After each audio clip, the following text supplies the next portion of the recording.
Hello everyone, this is the last video of week 4. In this video, I'm going to discuss how we take and accept reject decision of a capital investment projects when we have different projects with different economic lives. So far, our discussion on NPV and accept reject decision of projects under consideration was based on an assumption that all the projects have the same economic life. However, in reality, we may have different projects with different economic life.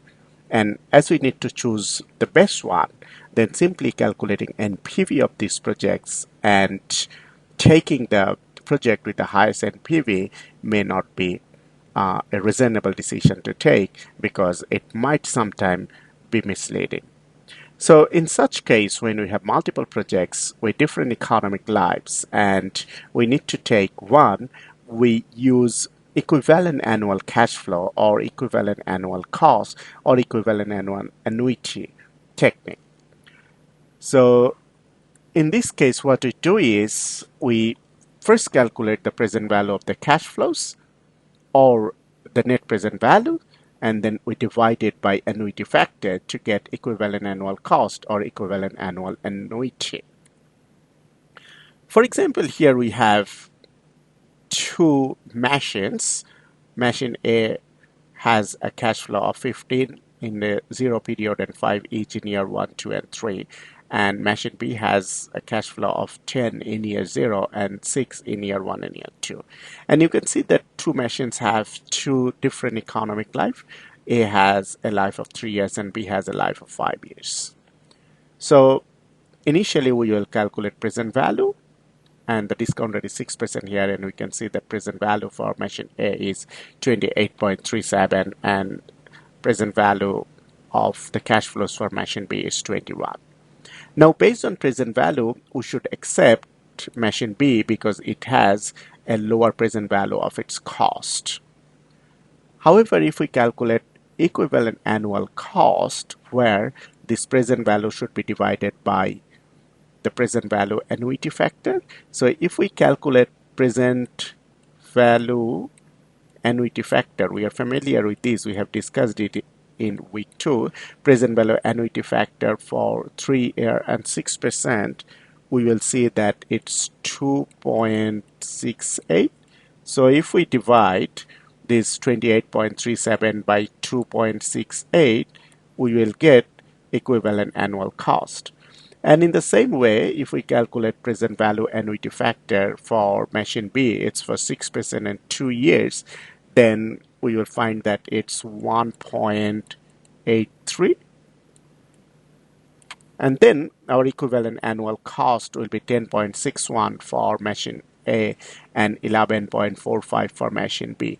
The result of our calculation and the result presented in the slide might be slightly different due to rounding differences. Now, if we look at that equivalent annual cost, you can see that machine A has a lower equivalent annual cost. So machine A is preferable over machine B because it has a lower equivalent annual cost. So you can see that our decision based on equivalent annual cost is different compared to our decision on present value. Here is another example. We have two projects. Project A has an initial investment of 15 and these are the subsequent cash flows. On the other hand, project B has an initial investment of 20 and these are the subsequent cash flows. Our required rate of return is 9%.